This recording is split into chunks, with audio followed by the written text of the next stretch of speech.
Assalamualaikum warahmatullahi wabarakatuh. Perkenalkan, saya Naya Sabita Putri sebagai moderator pada materi 2 di menit 21 sampai 40. Izinkan saya memperkenalkan rekan-rekan saya, yaitu penyaji Kalvania Puspitasari, pembahas 1 Bang Muhammad Fauzan, pembahas 2 Ahmad Afriza, dan juru kamera M. Furkan Afriza. Selanjutnya saya serahkan kepada penyaji, yaitu Kak Fania.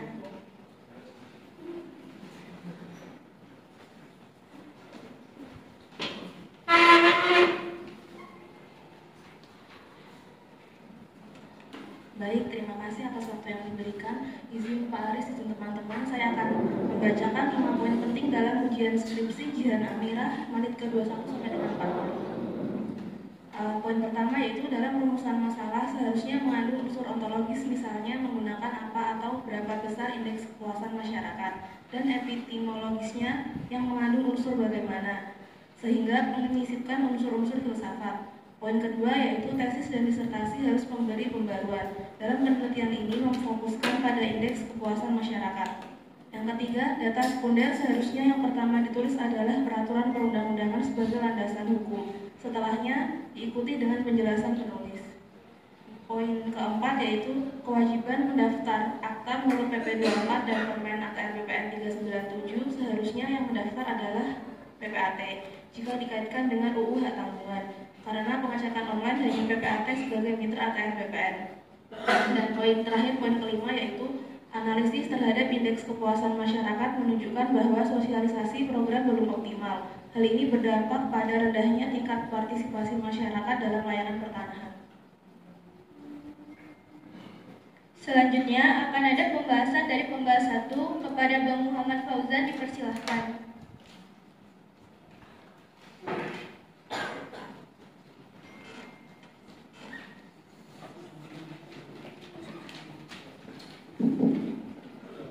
Baik, terima kasih untuk penyaji. Di sini saya akan mengambil poin kelima, yaitu analisis terhadap indeks kepuasan masyarakat menunjukkan bahwa sosialisasi program belum optimal. Hal ini berdampak pada rendahnya tingkat partisipasi masyarakat dalam layanan pertanahan. Di sini saya akan mengaitkan dengan teori pertukaran sosial. Substansi teori poin ketiga dan keempat yaitu pertukaran tindakan terjadi saat multi pihak melakukan interaksi dan keberlanjutan tindakan akan terjadi bila memberi reward atau benefit pada multi pihak. Pertanyaannya, apa saja kendala masyarakat dalam layanan pertanahan dan apa upaya yang telah dilakukan untuk meningkatkan sosialisasi program layanan pertanahan? Terima kasih. Baik, saya serahkan kembali kepada penyaji. Menjawab pertanyaan pembahas 1 yaitu apa saja kendala masyarakat dalam layanan pertanahan dan apa upaya yang telah dilakukan untuk meningkatkan sosialisasi program layanan pertanahan. Kendala masyarakat dalam layanan pertanahan seringkali bersumber dari berbagai faktor seperti struktural, teknis, hingga sosial. Contohnya, kurang pengetahuan dan informasi. Banyak masyarakat, terutama di pedesaan atau daerah terpencil, tidak memiliki pengetahuan yang cukup mengenai prosedur administrasi pertanahan. Yang kedua, biaya administrasi yang tinggi. Proses pendaftaran sertifikat tanah, pengukuran tanah, serta pembayaran berbagai pajak dan biaya administratif seringkali dianggap mahal oleh masyarakat, terutama bagi mereka yang berada di lapisan ekonomi menengah ke bawah. Yang ketiga yaitu prosedur yang rumit dan birokrasi yang berbelit. Banyak masyarakat mengeluhkan proses yang panjang dan birokrasi yang rumit dalam layanan pertanahan. Ketidakjelasan tahapan dan kurangnya transparansi seringkali menjadi hambatan. Dan yang terakhir adalah masalah sengketa tanah.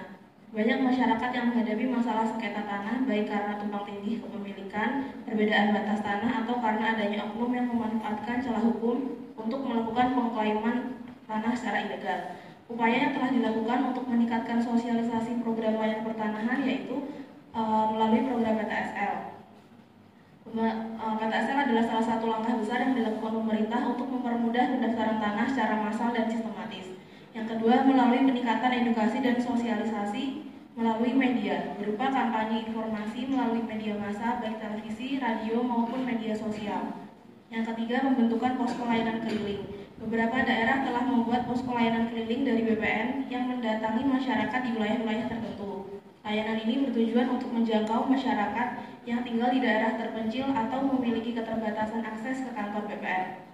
Yang keempat, kerjasama dengan aparat pemerintah lokal dan LSM. Untuk meningkatkan kesadaran masyarakat, pemerintah juga bekerja sama dengan aparat desa, RT, RW, dan organisasi masyarakat lokal untuk menyosialisasikan program layanan pertanahan. Yang terakhir adalah digitalisasi layanan pertanahan.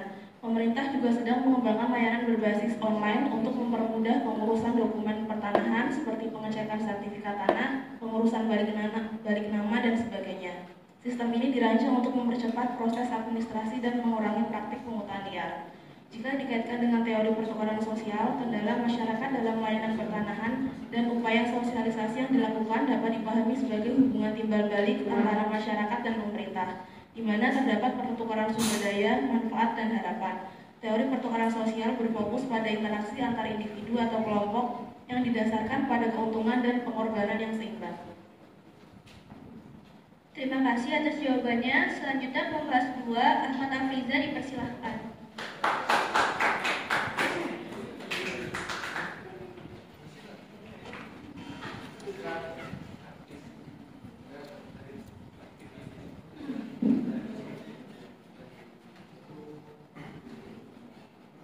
Baiklah, saya tertarik dengan poin 4 yang disajikan oleh Mbak Fania.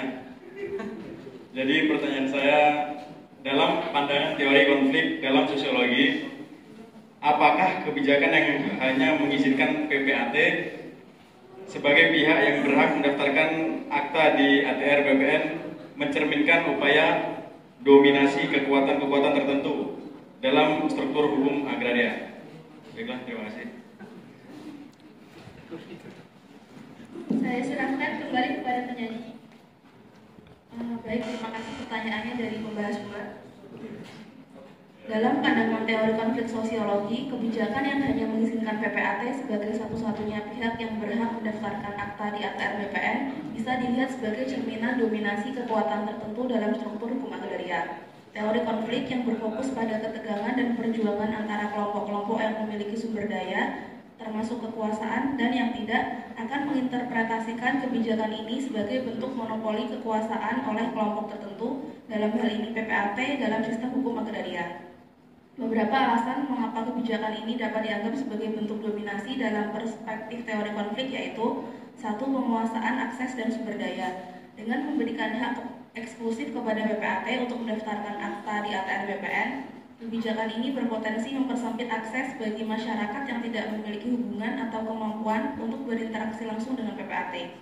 Ini menciptakan struktur yang lebih menguntungkan bagi PPAT dibandingkan pihak lain. Yang kedua, ketimbangan kekuasaan.